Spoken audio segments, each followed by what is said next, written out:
I'm Lawrence Francis, host of Interpreting Wine, welcoming you to the Mosaic of Wine Series 1. Giving my audience of wine lovers, students and professionals from across the world access to some of the most interesting, successful and influential people working in and around the world of wine. Series episodes explore the guest's backstory, covering their foundations, growth and legacy, using Interpreting Wine's Mosaic storytelling model. I would love this episode and this series to be the start of a conversation, so please make sure you're subscribed to Interpreting Wine podcast to be alerted when each series episode goes live. We close out the Mosaic of Wine series today in the company of Abby Rose, Regenerative Agriculture Entrepreneur. We hear Abby's origin story and she introduces the 3 regenerative agriculture entrepreneurial pillars. We talk magic of soil and the influence of Will Davenport. Before getting into the Soil Mentor and Sector Mentor apps, we discuss what exactly does regenerative mean. Before getting into the 10 regenerative indicators and examples, we discuss the influence of Nicole Masters and her input into the apps. Before discussing the Farmerama podcast, and getting a virtual tour of the Chilean farm and its climate adaptations. Enjoy. Maybe the first place to start is just where my interest in farming and viticulture all started, which is actually on my family's farm in Chile. My dad, he moved there just over about 23 years ago and started farming. And I started to spend more and more time there and kind of, I guess I started to understand how the decisions you make on the farm every day actually affect many, many more people way beyond the farm gate. Whether that's how you manage your sheep might affect how much carbon you're sequestering, or whether you cut down trees that can affect flooding in a nearby town. Just simple things make a big difference. And so, when my dad died about 3 years ago, I actually started to manage the farm from afar and spend more time there as well. So that is kind of the core of my discovery, I'll say, as an entrepreneur. It's like, how can everything I learn help improve our farm? And also I've got so many questions all the time. So that was where I started making, I make a podcast called Farmerama. And that was rooted in the questions that we had about our farm and how to farm regeneratively. And that we started that about 10 years ago. And really, it's you'll see it's a whole stock of asking people who are already doing the work, how are you doing it and how does it work? And then alongside that, where I spend most of my time is actually with an apps business, VitaCycle. We make apps to support regenerative farming. And so we have both Soil Mentor and Sector Mentor. And Sector Mentor is actually specifically for vineyards. On my family's farm, we have vines and olives and almonds, and we have some sheep, as I said. And so I started to build the app originally for our farm to keep track of what was going on as we were doing all this work. And then it kind of ballooned from there. And as I was spending most of my time in the UK, or am still, I started working with, it was actually Davenport Vineyards in the UK, which is one of the older organic vineyards. And it was Will Davenport really who helped me understand some of the ways to monitor vines and learn from vines. And so really that's at the core of Sector Mentor, different ways of learning from vines, different analysis and data points, and then also bringing in the soil monitoring angle. And we have the 10 regen indicators and the regen platform, which I can say more about later, but that's how it all fits together. The 3 parts really, I would say. Okay, and refresh us again. What are the big 3 areas that we're going to be talking about? Okay, I'd say it's the farm in Chile, and then it's the podcast Farmerama. Okay, and then it's the apps business. Okay. VitaCycle. Yeah, and it's super interesting, and I think as well, what might also color in a bit of that, and starting with you as the kind of primary person, really, is actually a little bit about where you're spending your time now, because I believe you've got a schedule in which you spend your time across the UK and Chile. That's right. Yeah. So I grew up here in the UK, so I do still spend most of my time here, but yeah. I will be if from mid-December until the end of March, I'll be in Chile. So I spend a 3-month stint there, and that's on the farm, and that's really my practical. That's when I get to actually do the practical implementation of all the things I'm learning through the year, and I talk to so many farmers, which is that's the joy of the work, is learning from all these people who are doing such brilliant work, and then in those 3 months I actually get to apply some of it myself. Yeah. And see how things go. And we're on a massive learning journey on the farm because obviously previously my dad was mainly running it. So I was just kind of helping shape it, whereas now I actually have to do the nitty-gritty details as well. Yeah. Whole different ballgame.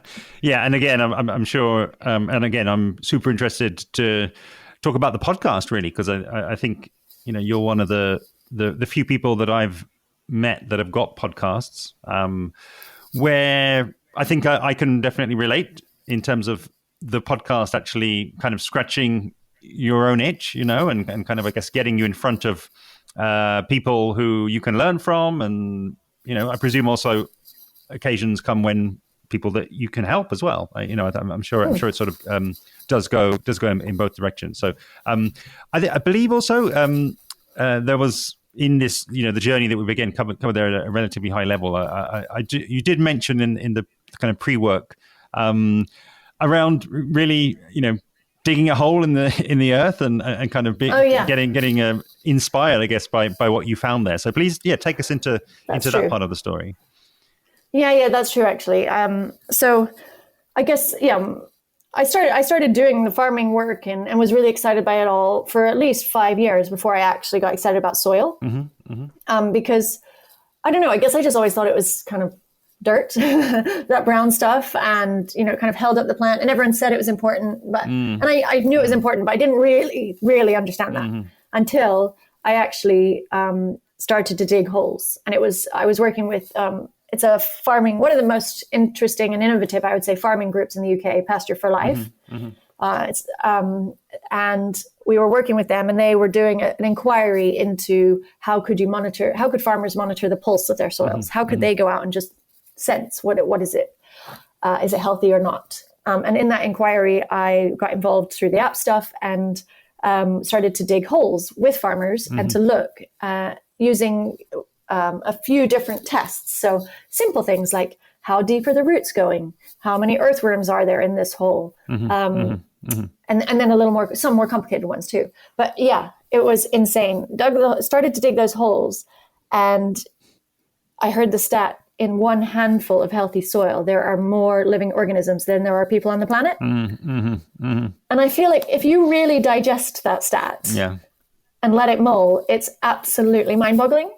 And then when you pick up a spadeful of soil, healthy soil, it's like, oh, wow, I've got a whole world at my fingertips here. And there are like bacteria moving around. There's fungal networks going all over. The fungal networks actually extend miles around. And all of this, it's transporting water and nutrients and all these things. All this communication is happening below ground. It's totally alive. And when I realized that soil was alive, it was like, whoa. This isn't working anymore. This is insane. And then obviously it's an invitation to be in conversation with that world and start to learn, what does it mean to work with all of these connections? Because, a lot of more conventional approaches to farming or chemical approaches to farming have been about thinking that the soil was just a substrate and almost was getting in the way.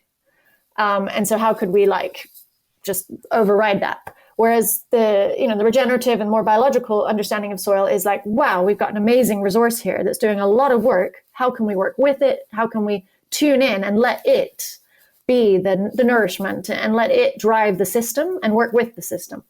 For me, it was like a massive light bulb moment. And on top of all that, if you have healthy soil, it's well structured. So if all the microbes, if all these millions of organisms are digesting and secreting out substances, they actually form all of these kind of glues that allow the soil to it's like little pieces of popcorn. And those pieces of popcorn are what, if you've ever walked in a field and it's kind of almost like bouncy.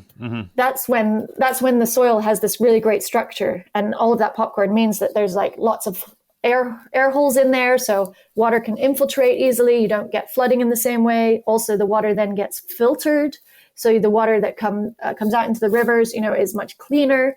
It also retains more water so that you don't get drought issues. It's just like, it's kind of a miracle substance. And so I was like, wow, so not only is it whole world, but it also kind of does all the things we need help with above ground in our macro world, So yeah, so I became a bit obsessed with soil is the short version of that. And I think that what comes to mind actually, Abby, is actually thinking about Chile and UK and really the connection that you've already started to make there in terms of wine. Of course, that's where a lot of my listeners are working or where they're certainly interested in. And I think that we'll maybe bring Will back into the conversation. And I'd love to, in a sense, kind of revisit where his role in that, I guess, that learning and that sharing kind of came in, and maybe taking us inside a little bit more about what you learned from him and with him, and through, I guess, examining and visiting his growing sites. Yeah, so he's in East Sussex and Kent in the UK. He has two, although I think most of his viticulture actually is, the winemaking has just all moved to Kent, to Horsmond in Kent. And he has, I think it's about 25 acres. And he's been making what we would now call natural wine. Although when I first met him, that wasn't very popular. It wasn't a popular thing. So he never would say he was making natural wine, but he's making low intervention wines, and has for a long time. And they're very clean, low intervention wines. And they're distributed all over. I know they've, you can drink them at the Tate, or I know my friends in Norway, they must be imported by the Norwegian monopoly. So yeah, I should never have favorites, but he does make some excellent wines, and his Pinot Noir was one of the first UK Pinot Noirs I ever tasted, and it really is phenomenal, as are his whites. Yeah. His classic Horsmond white is really, really delicious. So yeah, I'd say he's, been around a long time and relatively well known in the industry, but also I would say he keeps himself to himself. So you don't see him that often because he's busy making the vineyard work and the business work, I guess. Yeah, amazing. And so he has a small team, and it was visiting them a few times and them showing me how they were, because they were already doing all this monitoring but using paper. And they were things like pruning weights, as I said before. So just, what is the weight of the prunings on this vine at this sample site year on year? And it's the trends. How does that change over time? That's so valuable, because they say, for him, it was like 2 years in advance of a vine actually hurting visually. He would be able to start seeing that on these trends, because the pruning weights would start to decline suddenly. And that was the first indicator for him that he needed to apply compost in that area, for example, or he needed to give some attention to that area of the block, because the pruning weights were showing problems.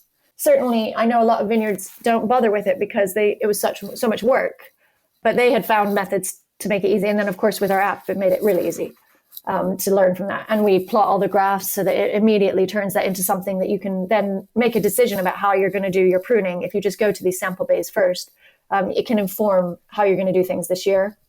And so that was just one example. There's many other examples, but and then in more recent years, Will and I have had a lot of discussions about kind of regenerative. So how does that fit within his organic system? And he was kind of already doing it in many ways, because, he had a cover. He's always had a cover between the rows, or has in the last few years anyway. So not plowing between the rows, and really fostering biodiversity and butterflies and different types of wildlife. He's really into that. So, and he had a lot of hedges. And so all these things that actually for regenerative agriculture are vital, he was actually already just doing it. But I did go and dig some holes with him, and we looked at the soil and we talked it through, and, we identified different areas that could improve, this kind of thing. So it's been a nice co-learning journey in the end. Yeah, no, I love it.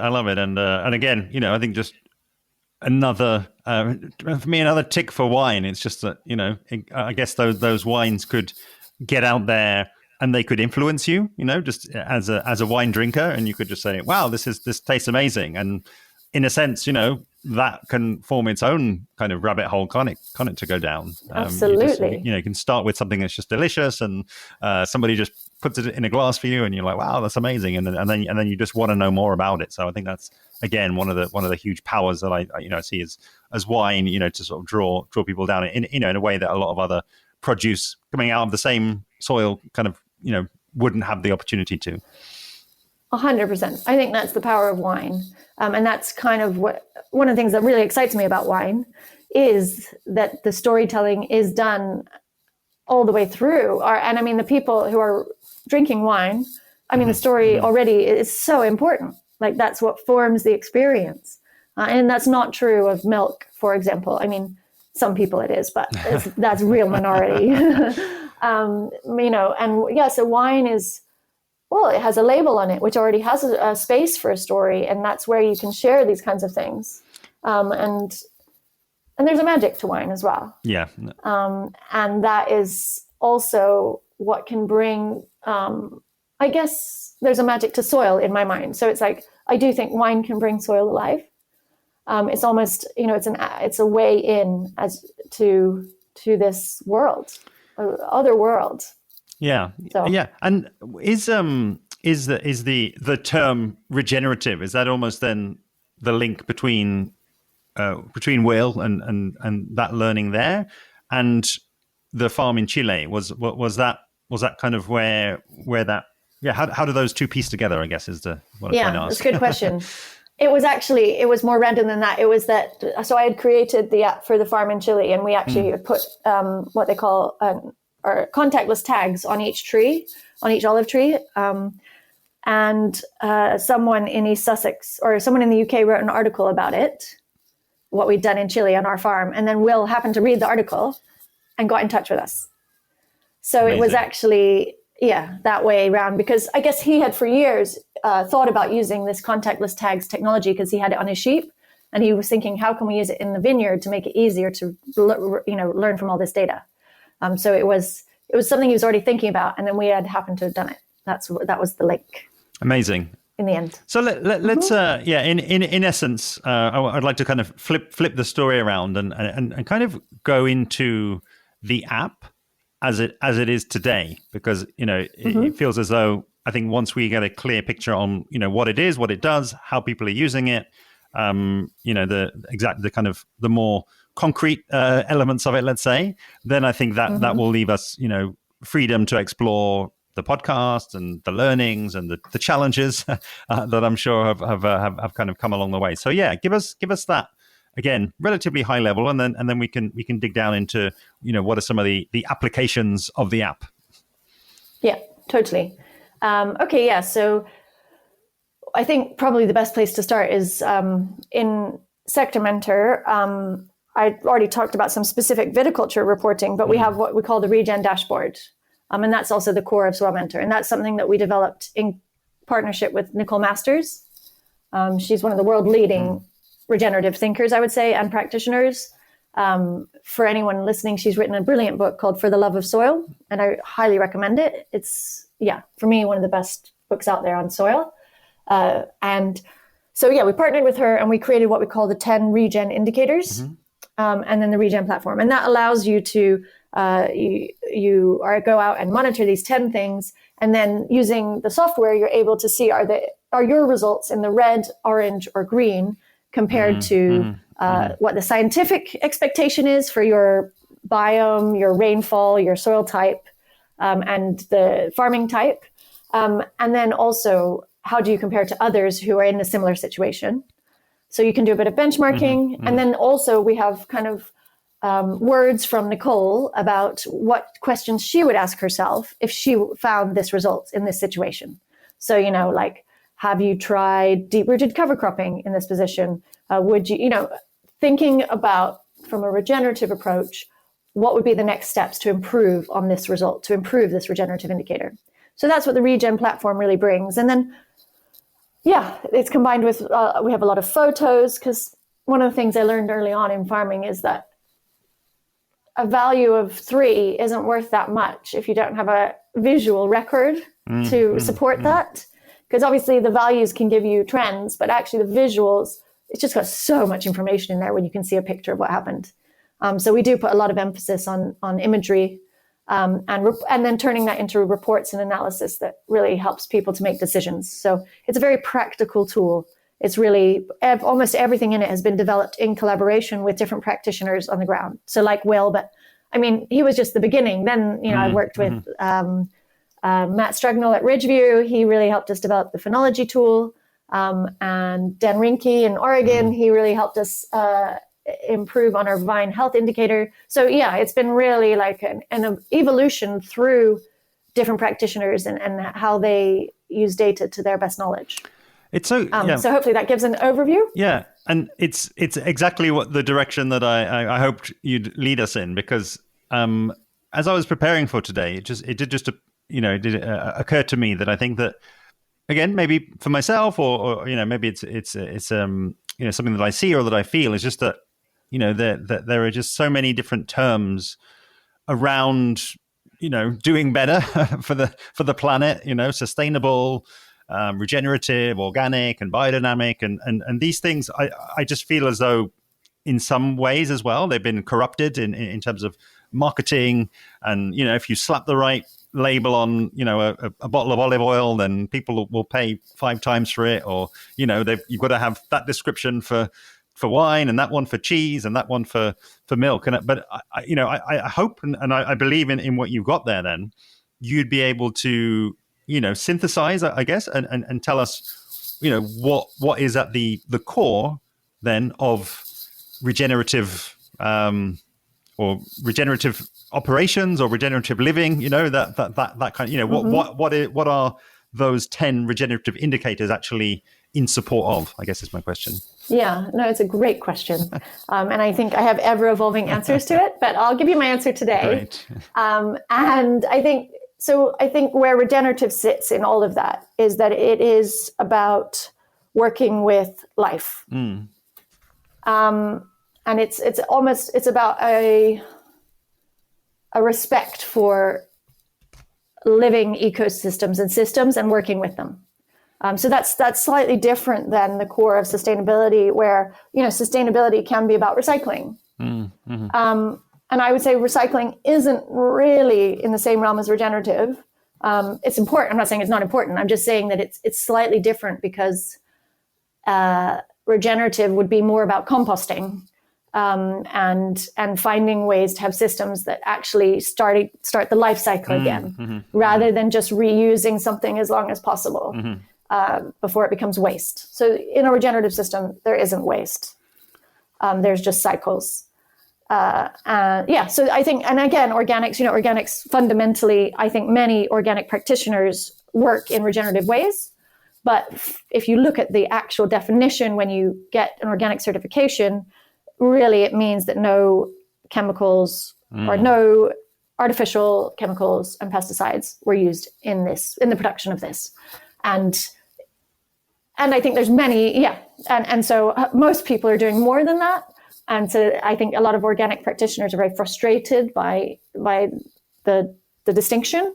And that's why you see things like regenerative organic coming out, because the truth is many people are in both realms.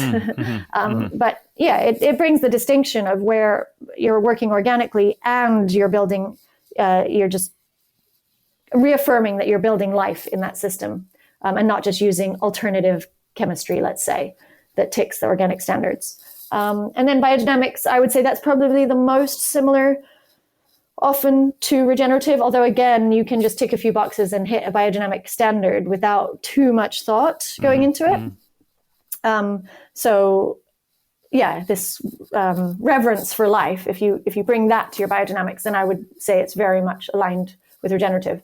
And on the other hand of all this, I have to say, I know, many regenerative farmers are on a journey, and they may be very early in that journey, and they may still be using things that definitely kill. Like glyphosate, for example, is part of many regenerative farmers' toolkits. And that is something that is just purely killing. It's a herbicide. So it's a direction of travel. And there's, for some people, it's a long journey to get to a system where you really are just working in total harmony with the life cycles. I mean, that's not easy, because farming inherently is, we're trying to control the system of it. Yeah. And I love, what you mentioned there around using the app and actually then having questions kind of coming up in response to those measurements. And I just wonder, again, to bring it to life for me, really, would you be able to maybe explore one or two of those indicators, and what are the sorts of things that people are going to be out there, and even going down as granular as are they taking pictures, are they measuring depths of things, is it a kind of a combination of these things? It'd be great to get the visual, really. Definitely. Yeah. Okay. Oh, let's choose two. Okay. So I think two that are helpful are, one is, I guess I mentioned it already, but it's just such a simple one, but I think it's so powerful, and that is rooting depth. And that's really, really simple. You just dig a hole, and then you're using a ruler, and you're measuring how deep do 80% of the roots get to. And when we're not talking about the vines here, we're talking about what is the cover across the vineyard and maybe the hedge and all the other things. What depth are they getting to? Because, if the way to understand the power of this is that if we think that most carbon gets into the soil through the plant, through photosynthesis, because when the plants are photosynthesizing, they're turning the carbon dioxide in the air into a carbon or sugar, and then they put that down into their roots. And that's how the soil world below our feet is fed. And it's through the roots that the soil world also will bring up different nutrients and kind of feed the plants. So the carbon is this super important part of exchange, and it all happens in the roots. So rooting depth is telling you to what level in that soil are you allowing the microbial world to be fed and to be interacting. So if you have really, really shallow roots, which I've seen a lot in the UK, especially under grasses, if they've been mowed regularly, it never allows the roots to develop. And you can just have like 3 to 5 centimeters of rooting depth. And you'll see that the soil there is much darker in that 3 to 5 centimeters. And then below that is just like whatever the substrate, or, maybe red, or maybe, I mean, some UK vineyards are on chalk. That's slightly different. But so rooting depth can be really, really valuable way of understanding how much are you working with the soil system, basically. And then maybe another one is maybe infiltration rate. So that's just literally you get a piece of pipe, you knock it to a certain, I think it's about 7 centimeters into the ground. And then you put in, I think it's exactly 450 milliliters of water, and it comes to 1 inch height. So you're trying to understand how long does it take for 1 inch height, 1 inch depth of water to infiltrate into the ground here. And that, I mean, it tells you so much about your soil, because as I was saying earlier, a well-structured soil will allow water to go through it very easily. But what I find in most UK soils, unfortunately, is that they're very compacted often. And so the water can take well over 20 minutes to go in. And at 20 minutes, we just stop the experiment, because there's no point. You're not learning anything more the longer it goes. You just know at that point that the infiltration rate isn't good in that area. Obviously, you can't do that straight after a massive rain incident because already the soil is saturated. But, there's plenty of other days in the year where you can do it. And it's massively informative. For example, on my family's farm, I did it in about 5 or 6 different places. And in some places, it was going in well within 4 or 5 minutes. And then in other places, it was taking well over 20. So for me, it was like, wow, I immediately knew that I wanted to have my sheep ideally being more in what we call sector 1. And we didn't need them nearly as much in sector 2, because sector 2, the soil was much darker and the infiltration rate was 4 minutes. It was just in a good place. Whereas sector 1, that was not the same story. So these indicators can you get some analysis out. I got to do some benchmarking. I got some ideas from Nicole Masters, but also I now have a visual in my head of what is, it's kind of like understanding what's going on below ground in these different places. Whereas before it was just kind of, there's some soil down there and I didn't know anything about it. Yeah. And I think, as you already alluded to there, I think this is where technology can be massively powerful, right? Because then you can, if you're finding people with those issues, or the things that maybe are not in the best place, as we're hearing. The obvious question is then, what do I do, right? What's next? And talk to me a bit about that. Is there actually then resources in the app, or is it then more of a sort of a community and a connection, or an element of both? Yeah. So I would say that we kept the questions there from Nicole rather than answers, because really it's meant to be a starting point for a more local conversation. In my view, we have people all over the world using the tool, and so you can definitely point in a direction, but then to understand for your context what is the best approach to move forward. Really, that needs to be a conversation between yourself and your team, or maybe you have a local consultant, or maybe you have a local farming group, and it's something you discuss there with others. Because to me, it's dangerous to come in and say, well, this is the solution to a shallow rooting depth.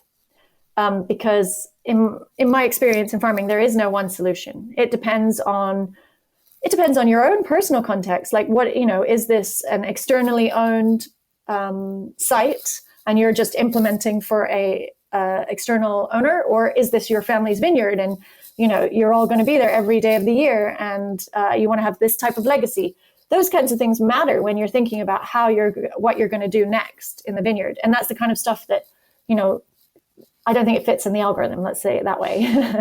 It needs a human touch. It needs that's the context at the end point. So really, the benchmarking and the bit of theory about why this may happen, and then the questions are there to help you then go away and think more on it. And we do have definitely a lot of resources on the website. So we have what we call the Regen Viti Hub.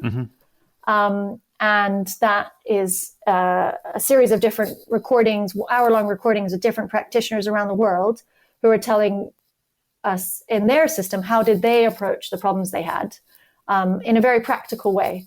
I think it's probably like one of the only resources. I haven't seen many other resources like it, because it's, like Sergio Nicolau in Portugal really goes into the details of how he's making his fish hydrolysate, or in whatever it is he's doing. And those are the kinds of things that when I go to try and apply some things in Chile, it's like you get there to try and do these things, and there's just so many details to making it happen. So having someone else say, well, I put 100 milligrams of this in, is actually really helpful to as a starting point. So yeah, we definitely, when we have different case studies and blog posts about people who are trying different things in different parts of the world and in different climates, to try and support people as they are making these decisions. Because I do realize, the next step, doing the implementation is, it's a big step. Yeah, it's. I think again, I'm just thinking about wine, not just because it's 6 o'clock on a Friday, but just because it also just occurs to me that, I always like to think about, if I think about business, is like, because business is not a dirty word, even in the regenerative agriculture space, and wines that come from these sorts of areas, where people are spending more time, where they're, going slower, where they're not using the obvious responses to problems / issues they find, in inverted commas. They're likely to cost more, aren't they? Because it slows you down. If you're stopping and observing, you can literally just cover less land in a time, or you might need more people, or you might, as you mentioned already, you might have animals in the system. It naturally adds some complexity, with a goal in mind, and so. But again, presumably there's the important thing when it comes to selling the wine is then having people who can transmit that message as well and transmit what's gone into it. And in a sense, justifying and explaining why that wine might be, 2 or 3 pounds more when it sits on the shelf. Yeah. Yeah, definitely. I mean, ultimately, regenerative systems are meant to be less expensive or on a par in the end. Mm-hmm. But I definitely think it takes some time to get there. Mm-hmm. And in that, it's pretty gnarly. It can be gnarly in the interim for some people, not for everyone. And obviously, the thing about the structure and the business systems that we're in is that it doesn't, each year counts. You can't have like a 5-year period where it's just not working. So that means generally people charge more, but also the non-bulk wines are people who are also taking more care anyway. So they're moving in that direction generally. But yeah, the storytelling about this whole thing, I think, is super important. And of course, being able to charge more does make a difference, and will allow this whole sector to really prosper in the short term anyway, and as well as in the longer term. And that's one thing that when I was at the Master of Wine Symposium, I really felt strongly that the Master of Wine people, whether they're students or anyone who was there, are just so well positioned to share this message about that actually the wine is related to the soil, but that's kind of an age old, or that that's an old message in the wine world, soil. But people talk a lot about the geological makeup of the soil, and they talk much less about the biological makeup of the soil. And it would be so great to see much more conversation about the biology of the soil that this wine came from, because that's really what we're talking about, is the life in the soil and the life in the system. And I think there is some evidence out there about, at the symposium, it was shown that there's also evidence about, how that affects the life in the wine, and the microbial community in the wine, or certainly in the fermentation process before the wine. They are so well positioned, and it would be really exciting to see more of this happening. And actually, as a parallel world, I did notice that on Yeo Valley yogurts, they have started to put photos of their farmers with a big handful of soil, saying like, our farmers are starting to sniff the soil. Which I was like, wow, okay, it made it to yogurt packs. But I think there's more of a storytelling opportunity to make it in the wine bottles. And I think people will pay. I know there's no evidence yet that people will pay more. I think there's a bit of a gap in people's understanding of wine. They don't see it as an agricultural product. I agree. They see it as a luxury product, almost like a perfume, or something that. And I don't think people relate even perfumes or wine, or to a certain extent chocolate also. They don't relate them so much to farming when they're thinking about buying. I mean, most people aren't thinking about farming, that's me, but you know what I mean? Like, they're not thinking about or pesticides used in the making of this as much. And I think that's going to start to shift because, well, awareness is just growing all the time. And there is a clear rise in demand for organics generally. Yeah, I'm smiling here just because it's taking me back. So I back in 2012, I spent about 3 months volunteering on a permaculture farm over in Australia, and I think that the thing that just stayed with me to this day has just been, I guess, the change that came over people when we used to sit down to eat lunch together, because literally we used to laugh about it. But the first 5 minutes of the meal was just like, oh wow, that tomato, that tastes delicious. Oh, that carrot. It was almost as though we'd never had carrots before, and we'd never had tomatoes before, and we were just really tasting them for the first time. And I do believe. I mean, I certainly that was my start really in wine, was actually with people who were farming in that way over in Spain predominantly. Again, people who were not doing things the easy way, and they were taking a long-term approach, which again I think comes through in everything that you said there. It's like, yeah, it will be a more resilient system, and more resilient to any changes that happen in terms of water or temperature, but it might be a little bit, as you say, a little bit rocky to get there. But are we thinking long term or short term, and certainly wine, as well as what you've said there in terms of the product. I think as well, it's an industry that forces you to think long term. True. People can't get in, make their fortune in 5 years and get out. It's almost built into the pie, into the business model, that you have to think long term in wine. Yeah. No, that's also part of the beauty of it. I agree, and that's so aligned with a more regenerative approach to things. Is that long-term thinking. So yeah, I think it fits in many ways, it fits very naturally with the viticulture world. And we're seeing some great examples come through. So that's really exciting. Yeah. Let's change gears a little bit there, Abby. I'd love to talk about the podcast really, and the Farmerama podcast. And again, I understand that this was, again, you kind of scratching your own itch and being able to learn and get in front of people who were making waves in the regenerative space and get in front of them and ask questions and also, I guess, have a record of what your conversation had been, share that, get feedback. How, I guess, in its broadest sense, how did that start and how is it going? Mm-hmm. Yeah, it really did start because I was overwhelmed by the questions on our farm. And I started to attend some farming events in the UK. And I just happened to be making podcasts already about tech for good. And my friend, Joe Barrett, he was already doing podcasts. This was in 2015.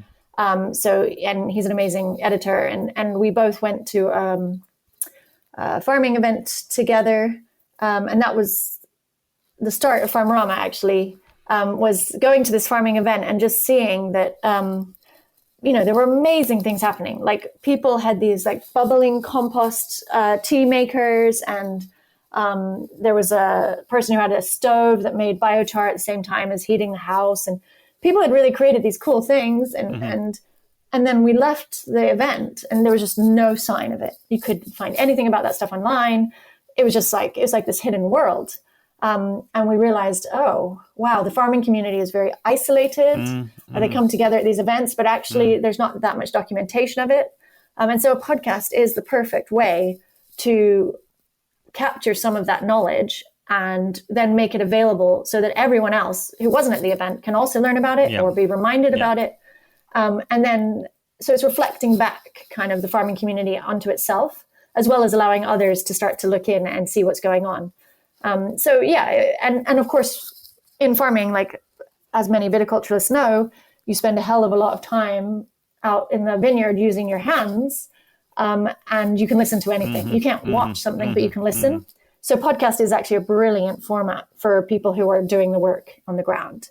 So Farmerama started, and it just fit kind of perfectly. And we did one episode a month for almost 10 years. And we've just taken a break because I went on parental leave, and we're just about to start up again. But alongside that, we did actually start doing some more in-depth series. So where the Farmerama monthly shows are, they're really kind of about spontaneity and being able to share what's happening right now, the nitty-gritty, and for others to learn. We started to make some series. The first one was cereal, and that was all about the new grains movement in the UK. And that's really starting with bread and then looking at seeds that make the grains, and then also how people farm it, and then the milling of it, and then the baking of it, and then how that affects human health. And that won Broadcast of the Year with the Guild of Food Writers. Oh, wow. Which was... Yeah, that really shocked us because we never even heard of the Guild of Food Writers before. And we were just a small farming podcast, but it made it kind of serious. And that podcast series had a massive impact on the farming community as well. Like so many times farmers come up to me and say, I started growing heritage grains and then started milling them locally. And I tasted my own grains for the first time. So that was a really exciting impact to have. And we've done quite a number of series since then about fashion, and also about cultivating justice, lots of different ones, and definitely have plans to make one about wine, although we haven't yet done that. Okay, well. So let's see. I'm here. I'm here to help, and watch the space. I'll definitely follow, and genuinely, if I can help in any way, I'd love to. Thank you. More wine podcasts, because again, I see there's similarities there, in exactly what you've just said. I see so many times. One of the things I love the most about going to wine fairs is actually seeing the interaction between the winemakers. Because again, I think in exactly the same way, wine is grapes are an agricultural product. People are living out there in the middle of nowhere usually, and even it happened just a couple of weeks ago. It was an Austrian tasting, and it was in London. So all these guys had come over from London, but they were all catching up with each other, and they like 2 miles down the road from each other, and they never see each other. But it's just kind of the way it goes. And I think I again, you kind of preaching to the converted, I guess, in terms of the medium.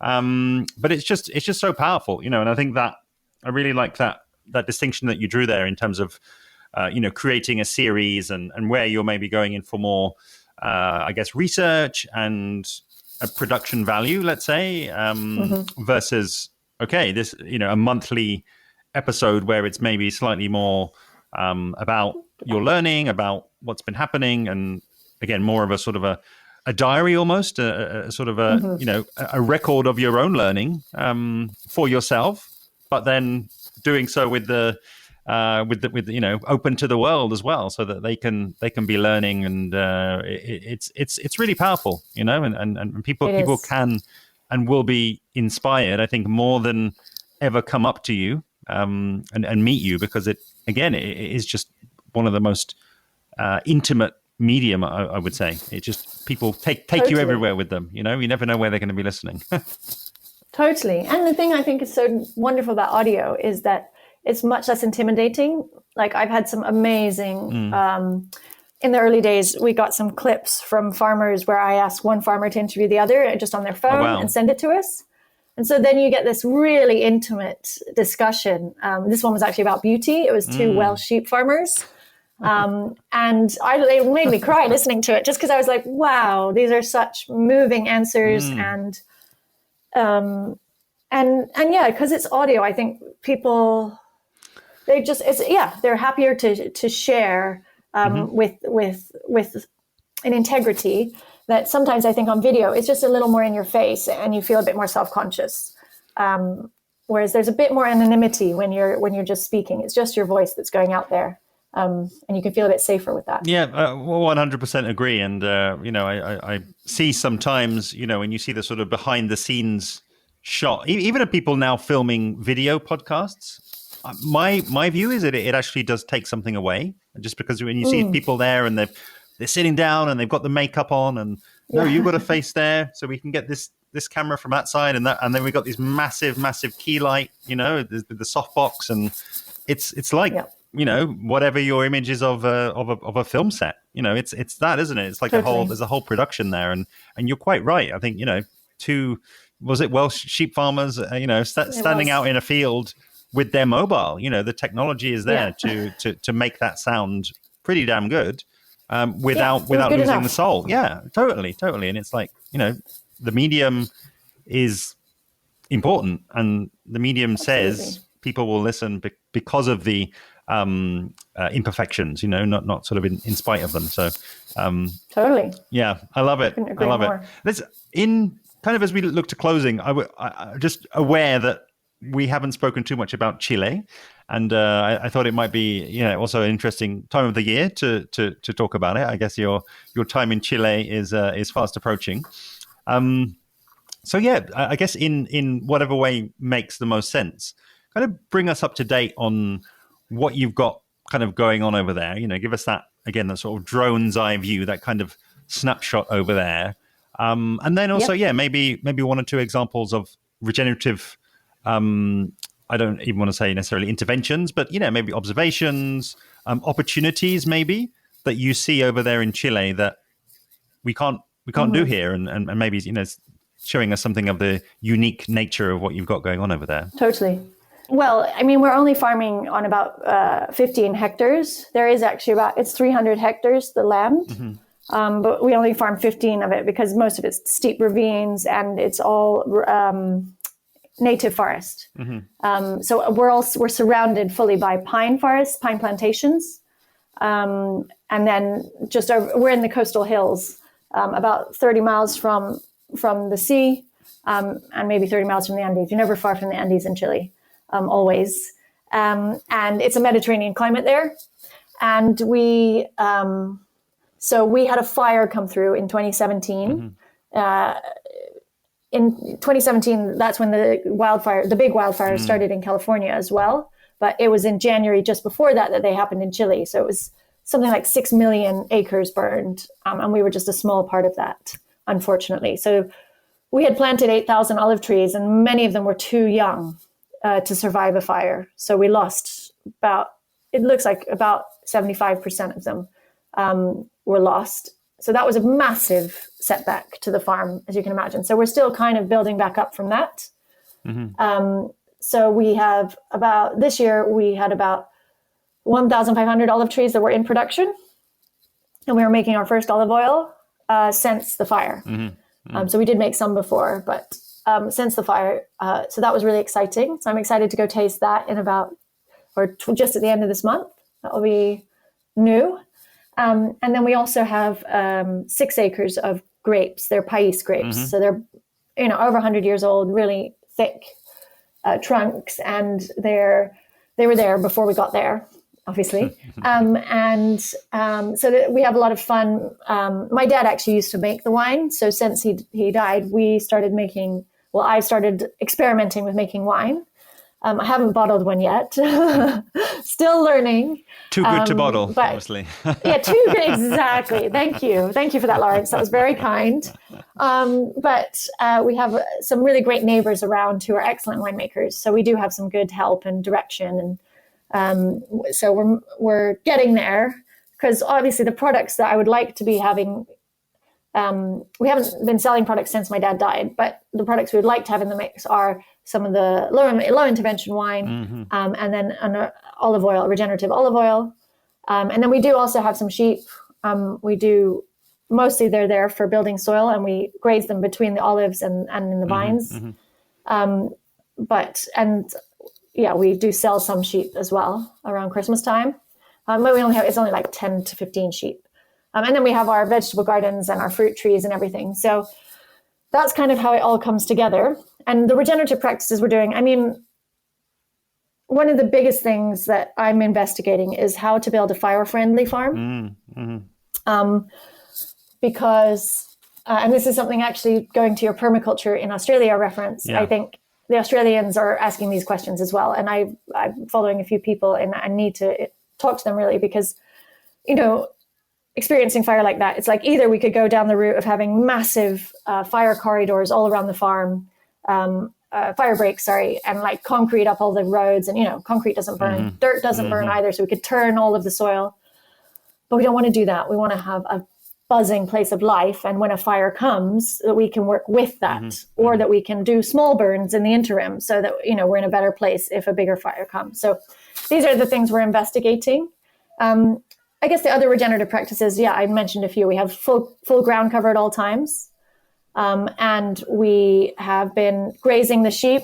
We use electric fencing and we move them all the time. And I've seen a massive change in the amount of green, how long our ground cover is green. Because one of the things we're trying to do is keep as much water in the soil for as long as possible.